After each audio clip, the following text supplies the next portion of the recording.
নমস্কার, দেখছেন নিউজ 18 বাংলা। আপনাদের সঙ্গে রয়েছি আমি সোনিয়া। ঘড়ির কাঁটায় ঠিক বিকেল 4টে, আর বিকেল 4টে মানেই সমান নিউজ 18 প্রাইমের। আর নিউজ 18 প্রাইমের শুরুতেই আজ নজর রাখবো হোটেলে ভয়াবহ অগ্নিকাণ্ডের ঘটনা তারাপীঠে, আর তাতে একের পর এক প্রাণ চলে যাওয়া। এখনো পর্যন্ত অশনি সংকেত রয়েছে। পুকুরে ডুবুরি নামিয়ে তল্লাশি চলছে যে কেউ সে সময় পুকুরেও ঝাঁপ দিয়েছিল কিনা। মৃতের সংখ্যা কি আরো বাড়তে পারে? আর এর মধ্যেই অবিলম্বে 15টি হোটেল বন্ধের নোটিশ এলো।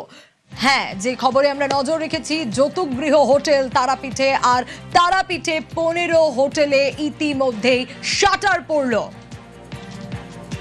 আরো ডিটেল আপডেট নেওয়ার চেষ্টা করি। রৌনক রয়েছে আমার সঙ্গে।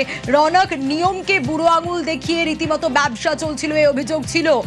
কি কি অভিযোগের ভিত্তিতে 15 হোটেলে শাটার পড়লো? একেবারে যেটা জানা যাচ্ছে যে এই যে 15টি হোটেল, তাদেরকে আগেও নোটিশ পাঠানো হয়, তারা কোনো মতো উত্তর দেয়নি। কারণ তাদের যে অগ্নি নির্বাপক যথাযথ ব্যবস্থা, সেই ব্যবস্থা ছিল না। বিদ্যুতের লাইন তা কার্যত নিয়ম মেনে নেওয়া হয়নি এর মধ্যে একাধিক হোটেলে। এবং সবথেকে গুরুত্বপূর্ণ বিষয়, জরুরিকালীন সময় যে ফায়ার এক্সিট বা জরুরি সময় বেরোনোর যে রাস্তা, সেই রাস্তাও কিন্তু এই কোনো হোটেলগুলোর মধ্যে নেই। একাধিকবার তাদের নোটিশ দেওয়া হলো, তাদের তরফ থেকে কোনো রকম সদুত্তর মেলেনি। সেই জায়গায় দাঁড়িয়ে আজ প্রশাসনের তরফ থেকে সিদ্ধান্ত দেওয়া হয়েছে, প্রথম এই অডিট কমিটির বৈঠক, এবং সেই বৈঠকে সিদ্ধান্ত হয়েছে যে 15টি হোটেল অবিলম্বে বন্ধ করা হবে। এবং সেই মর্মে কিন্তু নোটিশও ইতিমধ্যে জারি করা হয়েছে। এবং তারাপীঠের মোট 400টি হোটেল, 400-র কাছাকাছি হোটেল রয়েছে, এমনটাই প্রশাসন সূত্রে জানানো হলো। এবং সেখানে প্রত্যেক কটি হোটেলে গিয়ে পরিদর্শন করা হবে। এবং শুধু তাই নয়, তাদের কর্মীরা যথাযথ এই আগুন লাগলে বা জরুরি সময় কিভাবে রেস্কিউ করতে হয় বা কিভাবে তার মোকাবিলা করতে হয় তা নিয়ে অবগত কিনা সেটা দেখার জন্য কিন্তু প্রত্যেকটি হোটেল থেকে 2 জন করে কর্মীদের নেওয়া হবে এবং মক ড্রিলও করানো হবে। এতে কোনোভাবেই যে ঘটনা গতকাল তারাপীঠের হোটেলে ঘটেছে, এই ধরনের ঘটনা যাতে ভবিষ্যতে কোনোভাবেই না ঘটে। অর্থাৎ সেফটির ক্ষেত্রে কোনো রকম কম্প্রোমাইজ করা হবে না, কিন্তু সাফ জানিয়ে দিলেন রামপুরহাটের এসডিও। এবং সেই মর্মেই একেবারে প্রথম অডিট কমিটির বৈঠক, এবং সেই বৈঠকে নির্দেশ দেওয়া হলো 15টি হোটেল অবিলম্বে আজ থেকেই বন্ধ করতে হবে। এবং সেই মর্মে যে নোটিশ, সেই নোটিশও কিন্তু ইতিমধ্যে সার্ভ করা হচ্ছে প্রশাসনের তরফ থেকে। অর্থাৎ একটা বিষয় খুব স্পষ্ট, রৌনক, যে এই 15টা হোটেল শাটার ডাউন করা হচ্ছে, সেই জায়গায় দাঁড়িয়ে কর্তৃপক্ষ গুরুত্ব দেয়নি, এই অভিযোগ উঠে আসছে। তাই সরকারের তরফ থেকে কোনো রকম ঝুঁকি নেওয়া হলো না। একেবারেই সরকারের তরফ থেকে কোন রকম ঝুঁকি নেওয়া তো হলোই না। এবং শুধু তাই না, সরকারের তরফ থেকে এই হোটেলগুলোকে আগেও নোটিশ দেওয়া হয়েছিল যে তাদের এই কোন রকম ভাবে অগ্নিনির্বাপক ব্যবস্থা নেই। একটা কমার্শিয়াল জায়গায় ব্যবসা করতে গেলে যে যে সেফটি মেজার্স গুলো মানতে হয়, তার কোনোটাই তাদের ছিল না। একাধিকবার নোটিশ দেওয়ার পরও কিন্তু এরা কোনো সদুত্তর দেননি বা কোনো রকম সাড়াও দেয়নি। তারপরেই একেবারেই 15টি হোটেল বন্ধের নির্দেশ দেওয়া হলো। তবে জানিয়ে রাখবো, এর মধ্যে বেশ কয়েকটি হোটেল, সেখানে গিয়ে আমরা নিজেরাও দেখেছি যে 10 বছর ধরে ব্যবসা করছে, কিন্তু কোন রকম অগ্নি নির্বাপক ব্যবস্থা বালাই নেই।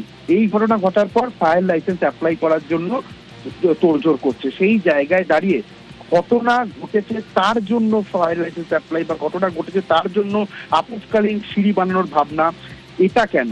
এতদিন ধরে ব্যবসা করছেন, 10 বছর 12 বছর ধরে হোটেল, তার কোনো রাস্তার ছাড় নেই। একেবারে অবশ্যই নজর থাকবে।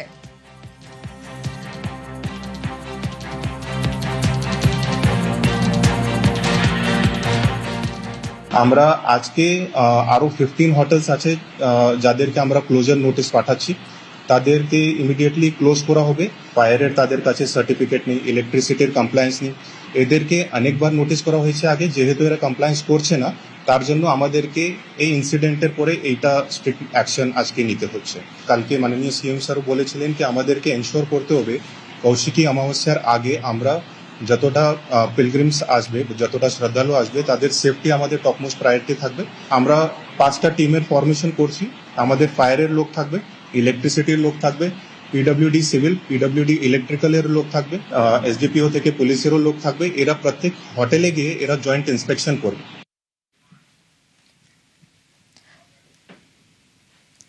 তারাপীঠে হোটেলে আগুনে অনিচ্ছাকৃত খুনের মামলা।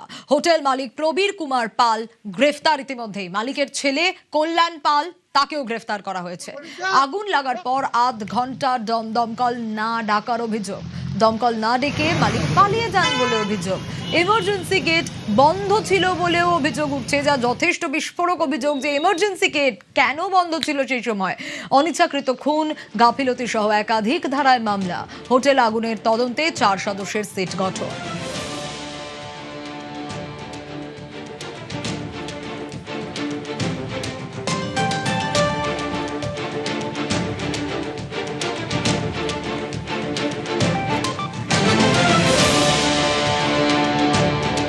তারাপীঠে হোটেলে অগ্নিকাণ্ডের ঘটনায় মৃত্যু হয়েছে 9 জনের।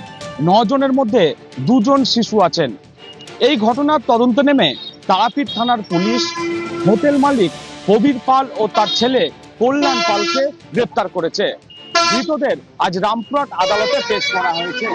পুলিশের তরফ থেকে ধৃতদের বিরুদ্ধে একাধিক ধারায় মামলা রুজু করা হয়েছে। অনিচ্ছাকৃত খুন ও গাফিলতির ধারা আনা হয়েছে এই মামলায়।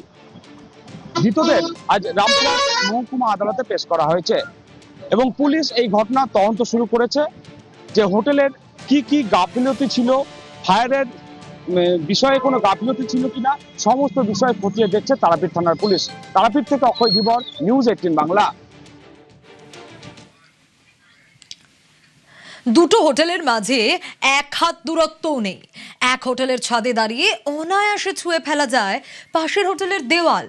কোনো কারণে এক হোটেলে আগুন লাগলে পাশের হোটেলে তা ছড়াতে বেশিক্ষণ সময় লাগবে না। অপরিসর এলাকায় দমকল কিংবা উদ্ধারকারী দলের কাজ করাই দায়। একের পর এক বেআইনি নির্মাণ, যেন যৌতুকগৃহের জাল তারাপীঠ শহর জুড়ে। আমরা ইতিমধ্যে যে হোটেলে দাঁড়িয়ে আছি ছবিটা শুধু দেখাবো। এই হোটেল থেকে অন্য হোটেলের যে জায়গা ঠিক হাফ হাতও নয়, হাফ হাতেই ছুঁয়ে যাচ্ছে অন্য হোটেলের দেওয়াল।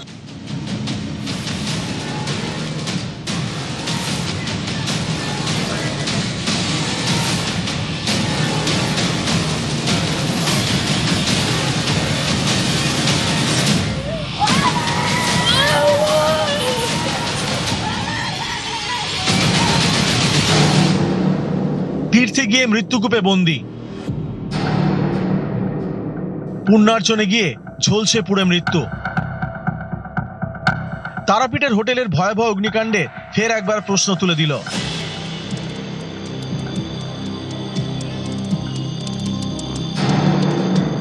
এভাবে আর কতদিন, আর কত প্রাণ গেলে তবে ফিরবে হুঁশ? এক শ্রেণীর অসাধু ব্যবসায়ীর কাজকর্ম আর প্রশাসনের একাংশের গাফিলতি। জীবনের বিনিময়ে বারবার কেন তার মাসুল গুনতে হবে সাধারণ মানুষকে? পুণ্যার্জনে গিয়ে এই মৃত্যু মিছিলের দায় কে নেবে? সরকার যে হোটেলগুলো নন ক্লাসিফাইড এবং যারা অলরেডি এক্সিস্টিং প্রপার্টিজ ব্যবসা করছে তাদের একটি ন্যূনতম যে গাইডলাইন সেটা নির্ধারণ করা এবং সেই গাইডলাইনকে স্থানীয় প্রশাসনের সহায়তা ইমপ্লিমেন্ট করানোটা, তাহলে কিন্তু এই সমস্ত ঘটনা আগামী দিনে আমরা কিন্তু অ্যাভয়েড করতে পারবো। অনেকে ভাবেন যে একটা বিল্ডিং খাড়া করে দিলেই ওটাই, আর অনেকগুলো রুম করে দিলেই, আর তাতে একটা করে অ্যাটাচ বাথ লাগিয়ে দিলেই সেটা হোটেল হয়ে গেল, সেটা কিন্তু একদমই তাই নয়। একাধিক শক্তিপীঠের ভূমি বীরভূম জেলায় রয়েছে তীর্থনগরী তারাপীঠ। তারাপীঠ জুড়ে হোটেলের ছড়াছড়ি অনেক দিন ধরেই। Premium hotel, budget hotel, low budget hotel সবই আছে। স্থানীয় সূত্রের খবর, টেম্পল ট্যুরিজমের অছিলায় 2019 সালের পর থেকে ব্যাপক হারে হোটেল তৈরি হয়েছে তারাপীঠে। গড়ে উঠেছে একের পর এক হোটেল, লজ, গেস্ট হাউস। অভিযোগ, এমন বহু হোটেল রয়েছে যেখানে ন্যূনতম নির্মাণ বিধিও মানা হয়নি। খুঁটিয়ে দেখলে তা নজরেও পড়েছে। প্রায় গা ঘেঁষাঘেঁষি করে দাঁড়িয়ে থাকা এই দুটি হোটেলের ছবি দেখুন। দুটো দেওয়াল কার্যত ঠেকে যাওয়ার উপক্রম। তারাপীঠ নির্মাণের ক্ষেত্রে নিয়ম মানার যেন কোনো বালাই নেই। প্রশ্ন উঠছে অগ্নি নিরাপত্তা নিয়েও। তারাপীঠে যৌতুকগৃহ হোটেল, ন্যূনতম ছাড় নেই দুটি হোটেলের মধ্যে। আমরা ইতিমধ্যে যে হোটেলে দাঁড়িয়ে আছি ছবিটা শুধু দেখাবো। এই হোটেল থেকে অন্য হোটেলের যে জায়গা ঠিক হাফ হাতও নয়, হাফ হাতেই ছুঁয়ে যাচ্ছে অন্য হোটেলের দেওয়াল। অর্থাৎ দুটো হোটেল পাশাপাশি। অন্যদিকে দেখতে পাচ্ছি এসির যে আউটডোর, সেই আউটডোর কার্যত ঠেকে গেছে অন্য হোটেলে। হোটেলের এসির আউটডোর ইউনিট এমনভাবে বসানো হয়েছে যা প্রায় ঠেকে গেছে পাশের হোটেলের দেওয়ালে। দুটি হোটেল পাশাপাশি আমার চিত্র সাংবাদিক দেখাচ্ছে যে কিরকম অবস্থা, যে একটি হোটেলের সিলিং এর সঙ্গে অর্থাৎ দেওয়ালের সঙ্গে অন্য হোটেলের যে এসির আউটডোর তা কার্যত ছুঁয়ে রয়েছে। অর্থাৎ ন্যূনতম যে ছাড় দুটো বিল্ডিং এর মধ্যে সেই ন্যূনতম ছাড় পর্যন্ত দেওয়া হয়নি। দুর্ঘটনা যখন তখন ঘটতে পারে। গাফিলতিটা আমাদের না, আমাদের এই হোটেলটা বিগত 13 বছরের হোটেল। এই যে হোটেলটা হয়েছে, এই হোটেলটা আমাদের তখন এই অবস্থাতে ছিল না। এটা একটা বাড়ি ছিল, মানে হোটেলই ছিল, কিন্তু এই অবস্থাতে এটা ছিল না। বছরখানেক হয়েছে। এরা কি ন্যূনতম ছাড় দেয়নি? ন্যূনতম ছাড় হয়নি। এটা অ্যাকচুয়ালি ছাড় হয় আমাদের এইখানে নিয়মের হিসাবে 6 ফুট। আপনার হোটেলের সঙ্গে কি 6 ফুট ছাড় আছে? আমার হোটেলের সঙ্গে 6 ফুট ছাড় নেই। এটি নির্মীয়মান আরো একটি হোটেল যেটা প্রায় 6 তলা হচ্ছে। এরকম রাস্তার উপরে 6 তলা হোটেলের আদেও কি কোনো অনুমতি রয়েছে?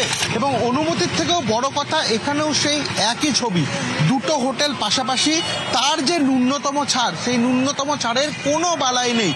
এই ধরনের ঘটনাগুলো টিআরডিএ ঘটিয়েছে, টাকা নিয়ে সমস্ত হোটেলের পারমিশন দিয়েছে এবং এই ঘটনাগুলো ঘটার জন্য টিআরডিএ দায়ী। টিআরডিএ এই ধরনের হোটেলগুলোকে পারমিশন দিয়েছে, এইটাই তো টিআরডিএ দুর্নীতি। তারাপীঠের মতো তীর্থক্ষেত্রে সেখানে এতজন মানুষের প্রাণ চলে গেল, বহু মানুষ আহত। এই বেনিয়মের সঙ্গে যুক্ত যারা, তাদেরকে আইডেন্টিফাই করতে হবে, তাদেরকে শাস্তি দিতে হবে। তারাপীঠ জুড়ে অনিয়ন্ত্রিতভাবে গড়ে উঠেছে একের পর এক হোটেল, লজ। অভিযোগ, বহু ক্ষেত্রেই কেন্দ্রীয় সরকারের পর্যটন মন্ত্রকের ক্লাসিফিকেশন কমিটির রুল মানা হয়নি। তারাপীঠে অগ্নিকাণ্ডের ঘটনার পর এই হোটেলগুলো তৈরি করার ক্ষেত্রে যথাযথভাবে পরিকাঠামো সংক্রান্ত নিয়ম পালন করা হয়েছিল কিনা তা নিয়ে প্রশ্ন উঠতে শুরু করেছে। প্রশ্ন উঠছে, আইনকে বুড়ো আঙুল দেখিয়ে কিভাবে এত বহুতল গড়ে উঠল? কারা দিয়েছিল অনুমতি? তৃণমূল আমলে কেন বেআইনি নির্মাণের এমন বাড়বাড়ন্ত? কিছুই জানতো না প্রশাসন, নাকি সব জেনেও চোখ বুজেছিল? ক্লাসিফিকেশনটা দেয় হচ্ছে পর্যটন মন্ত্রক, ভারত সরকার। এই পর্যটন মন্ত্রক ভারত সরকারের অধীনে একটি কমিটি, সেই কমিটি অ্যাপ্লাই করার পরে 72টি পয়েন্টের উপর কমিটি পুরো ইন্সপেকশন করার পরে ক্লাসিফিকেশন করে দেওয়া হয়। ক্লাসিফিকেশন যদি না হয়ে থাকে, আইনত কোনো হোটেল ক্লেম করতে পারে না তার কোনো স্টার ক্যাটেগরি আছে। আমাদের ভারতবর্ষে কিন্তু এই ক্লাসিফিকেশন ব্যাপারটা পুরোপুরি ঐচ্ছিক, ভলেন্টারি। তবে আমি এটুকুই বলতে পারি যে যদি এই ক্লাসিফিকেশনটা ম্যান্ডেটরি করা হয়, তাহলে বোধহয় এই রকম সমস্যার হবে না। তারাপীঠের হোটেল থেকে বেরোনোর পথ খুঁজে না পেয়ে কালো ধোঁয়ায় দমবন্ধ হয়ে ঝলসে পড়ে মৃত্যু, যা মনে করিয়ে দিচ্ছে গত বছর এপ্রিলে বড়বাজারের হোটেলের অগ্নিকাণ্ডের 14 জনের মৃত্যুর ঘটনাকে। বিদেশিনী গানে রবীন্দ্রনাথ ঠাকুর লিখেছিলেন, তোমায় দেখেছি মাধবী রাতে, আর তারাপীঠের এই বিদেশিনী হোটেলে ভোরবেলা বেঘরে মৃত্যু দেখলেন পুণ্যার্থীরা। রৌনক দত্ত চৌধুরী ও আবির ঘোষালের রিপোর্ট, নিউজ 18 বাংলা। তারাপীঠের এই ঘটনা দুঃখজনক, তবে তারই পাশাপাশি আগের সরকারকে কটাক্ষ করতেও ছাড়েননি সুকান্ত মজুমদার।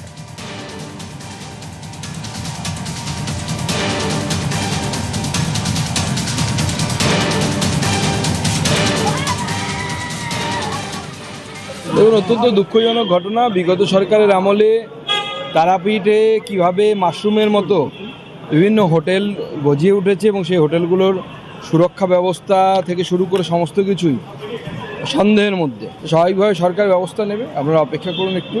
কিন্তু এটা ঠিক যে এত বড় স্ট্রাকচার হয়ে গেছে, সব যদি নতুন করে করতে হয় তাহলে অনেক ঝামেলা, তার মধ্যে যতটা সম্ভব করা যাবে।